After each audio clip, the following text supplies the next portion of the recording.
Joined now by Syracuse head coach Gary Gait ahead of the team's game at Utah on Saturday with a 2 p.m. Eastern start time. We're going to open it up for questions. So Gary, why Utah? That's quite a trip to take.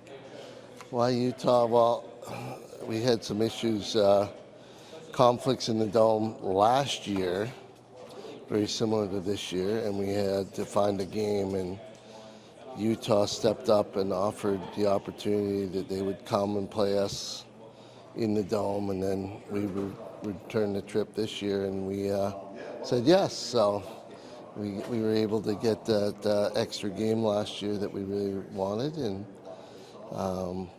now we get a little trip out to Utah, so it'll be fun. Is that a kind of a breaking ground in terms of recruiting? I mean, certainly Lacrosse has made its way out there, but Salt Lake is a booming population. Do you look at it as a recruiting opportunity as well? I think it will be. You know, like any time we travel, I think it's opportunity. I think they're talking like they're going to have a very good crowd, talking upwards of 8,000 people.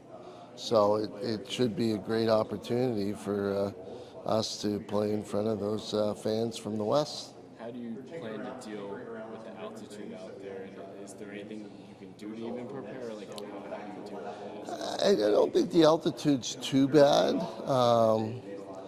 I think it's about 4,500 feet above sea level, somewhere in that area, which, having lived in Denver, I don't think that's too bad. You know, you're at a position where, you know, we'll have time, we'll get a couple sleeps in before we play, and hopefully just enough time to make the adjustment to the altitude and be ready to play.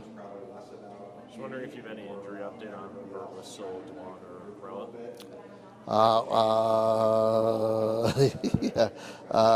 Roa's day-to-day, Dwan's day-to-day, and Bert Whistle is he's not expected to be back. Yeah, lower leg injury that requires some additional treatment. Are the day-to-day guys traveling? Yeah, everybody's traveling, so they'll be available. How do you plan to deal with, I know Utah likes to play sort of fast-paced league to keep the midfielders all alive. How do you plan to deal with that, and what problems how do they present? You know, they do a lot of different things, and I know Coach O has spent a lot of time preparing for the different things they do on the offensive end of the field. And, you know, we've been practicing their sets, their scenarios, and got a full scout on them. So the game plan's in place, and we plan on executing and playing well. You guys went through a similar stretch last season in February. Just what's been your message to the group heading into this now next stretch of March?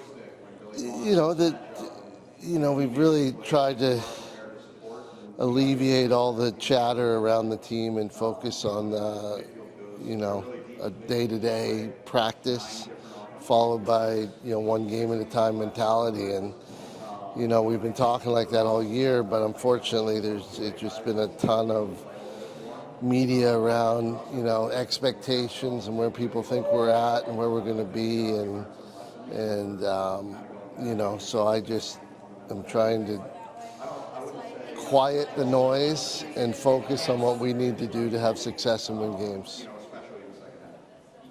Gary, have you noticed a defensive approach specifically to challenge your attack on how they can dodge individually and maybe kind of pack in the middle and making them take more outside shots than they want to?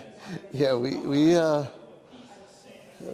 work on it. We definitely practice all those opportunities and those scenarios, and we put in the scout defenses. We verse our ones in practice. We do all of that to encourage those opportunities. I think our biggest issue has not really been getting the shots, getting the opportunities. It's been finishing them and executing on them. Both Maryland and Harvard, we had plenty of chances to score goals, and unfortunately we didn't make the plays. So we certainly practice that on a daily basis. Yeah.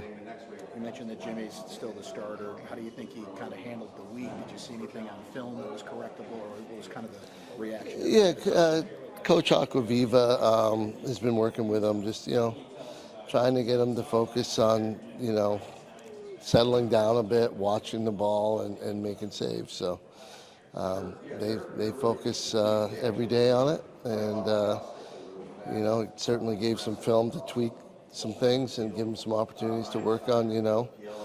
Whether it's his stance or the way he's stepping to the ball. They've been talking about it quite a bit this week, and I think he's looking pretty good. So I feel comfortable. Coach, 2 more questions. Finn Thompson had 5 goals against Harvard, obviously, as an attacker.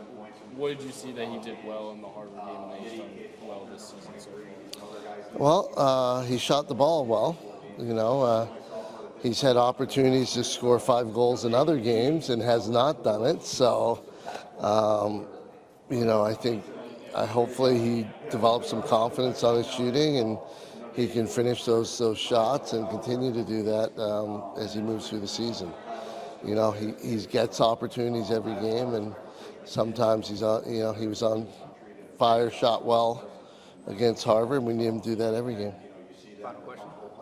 Is he someone that sometimes will score crazier goals than the normal, but he'll make a crazy shot and he'll miss an easy shot? Is that something that sometimes? I think consistency's key. We talk a lot about taking shots and having an idea, a plan of what you're trying to accomplish. So you practice, not just throwing it at the goal and hoping it goes in. So.